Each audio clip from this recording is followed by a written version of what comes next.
one of my biggest fears, especially after the assassination of Charlie Kirk, is that we're quickly moving away from liberal democracy, which is not like, conservative liberal. That's not what I'm talking about. Liberal democracy is the system of government we have now, right? Where you have freedom of speech, where you have freedom of expression, where you have gun rights, where you have the ability to engage in a democratic process. We're starting to move away from that because the extremes are essentially monopolizing the conversation and the debate. But I don't think most Americans are on the extremes. It's just that the conversation is kind of taken over by the extremes. And I didn't realize how extreme things had gotten on the left until it kind of slapped me in the face, right? Until it really confronted me in various ways. Now, if you take like where I stand issue by issue, I think I'm still pretty much on the left. But I think the dehumanization of people on the right has really turned me off when it comes to the extreme elements on the left. So, for instance, just today, I was on Piers Morgan's show, and we were talking about Charlie Kirk. I didn't agree with Charlie Kirk on pretty much anything. There were a few things. He had an issue with private equity firms snatching up residential real estate and pricing people out of the housing market. I agreed with him on that. He was in favor of paid family leave. I agreed with him on that. But, on a lot of different issues, we disagreed. However, he was never disrespectful to me. He always invited me to engage in these discussions, engage in these debates. And I loved it because it gave me an opportunity to talk to a completely different audience and make my case to a completely different group of people. That's beautiful. That's a beautiful thing. It's funny you say what you just said. You said you still consider yourself left-leaning liberal, but you've come to, what was it exactly that you said? You said you were a liberal, but... I mean, I hate labels because the labels come with a lot of baggage that I don't agree with. The only reason why I say it is because we can say the same thing because we still consider ourselves right-leaning, but we've come to the realization that there's still dehumanizing people out there. Yes. Doing horrendous things politically, economically, where we don't agree with it. But going back to the left, the right, and the divide, there's a video I want to play very quickly showing the difference between what happened when George Floyd was murdered in 2020 and what happened when Charlie Kirk was murdered literally a couple days ago. Joe, can we play that clip really quickly? Amazing grace, how sweet the sound that saved a wretch like me. I once was lost, but now I'm found. Was blind, but now I see.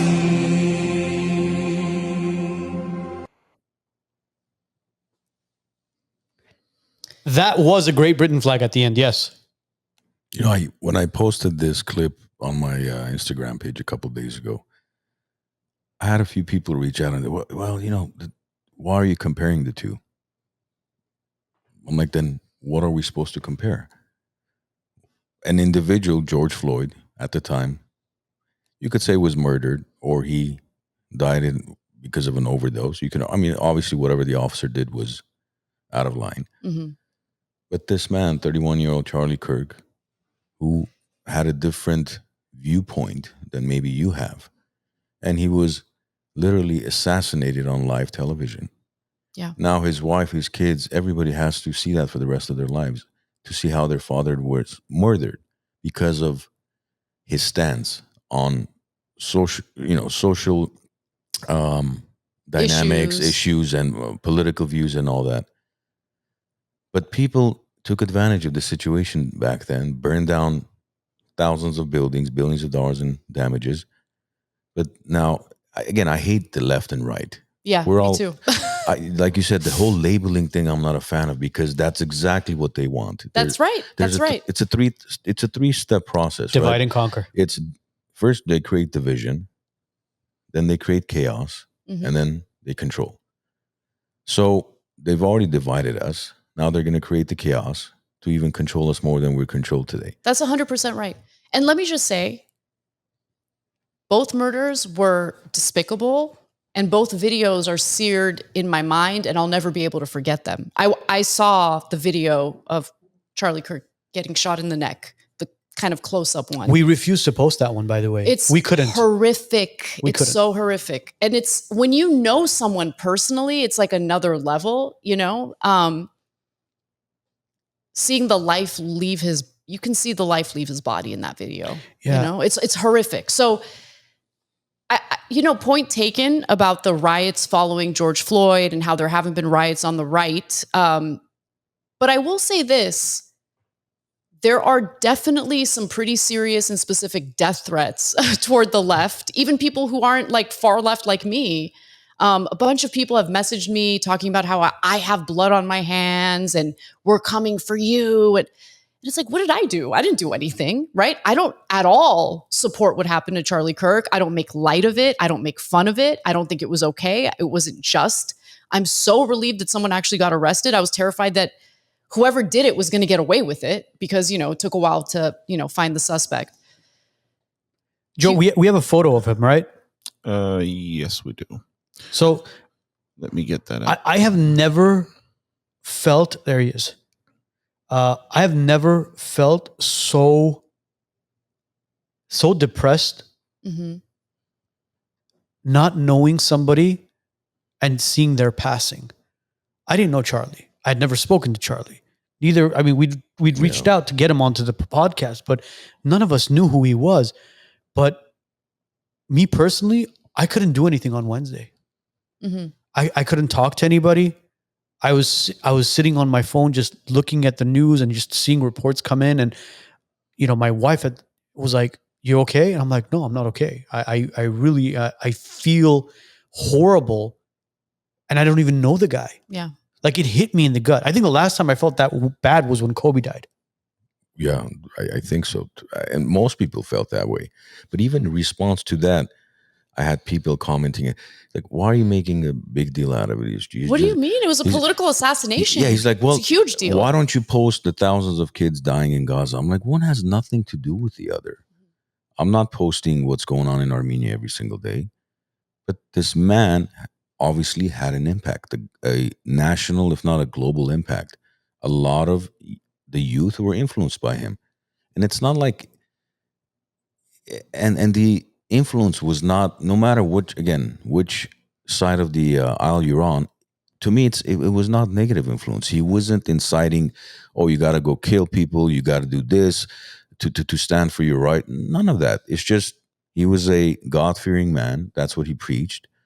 Now, what he did in his personal life or some of the comments he made, and this is the thing, people are like, "Well, you agree with him 100%. I'm like, listen, I don't even agree with myself 100%. I don't agree with my wife 100%. Why would I agree with a stranger 100%? No. Some of the values, some of the things he preached, I agree with. Certain things I disagree with, and that's we're allowed to do that. But today, if you agree or disagree with somebody, like you said, you're targeted. All of a sudden, they need to take you out because somehow you're influencing their actions. Right. You have no control over your own actions based on what I say. You're going to go out there and kill somebody. This is just my opinion. The whole point of this country is to foster the type of environment that supports variations in political ideology, differences of opinion. We don't live in a dictatorship. We don't live in North Korea where we all have to think the same or pretend like we think the same. And I'm worried that the things that make this country great, the things that make this country incredible, are going to be stripped away from us if we keep descending into extreme political violence. Now, let me just be clear. I mean, political violence was actually worse in like the late 60s, 70s. There were a ton of bombings by leftist groups at the time. And luckily, the country was able to recover from that. But what was different then from what we have now is this whole online, internet, social media that's very vulnerable to nefarious actors intentionally dividing us. Charlie Kirk was essentially murdered for having his own opinion on That's certain right. things. That's right. But the way he would have dialogue with people was, what is your opinion on it? And here's my opinion on it. We can agree to disagree, but he never hated anybody. Mm-hmm. I mean, he was a very biblical and very God-loving person. And in the Bible, it says it, thou shalt love thy neighbor. Mm-hmm. And he was the type of person where he never hated anybody. Yeah, you could have different opinions, as he said, but at the end of the day, hey, you be you, I'll be me, I'll be on my way. But he had a massive impact on the young crowd and the young voting turnout that helped Trump win this past election. Yeah, that's true. That's absolutely true. I really don't think Trump would have won if Charlie wasn't involved. From university to university, he was out there. I don't know about that, though. Oh, I don't come know on. about that. I mean, did you see who the Democrats were running? Well, I mean, hold on. I get it. Kamala Harris, yeah.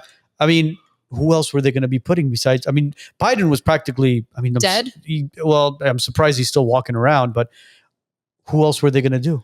Who else were they put? That's the other issue with the Democratic Party. You have all of these elderly Democratic politicians who refuse to pass down the torch to younger generations. Like, I look at the Democratic Party and I'm like, I don't like who inspires me. AOC. Okay, AOC is, I think that there was some great things about her in the beginning, but she's totally been co-opted by the Democratic establishment. Her insane cowardice when it comes to Israel, that's enough for me. That's enough for me. If you're not willing to vote no on taking American taxpayer dollars to fund a terrorist state, then I have no interest in you. It's that simple. Did you enjoy that clip? Click over here to watch the full episode and click over here to subscribe to the WiseNuts podcast YouTube channel.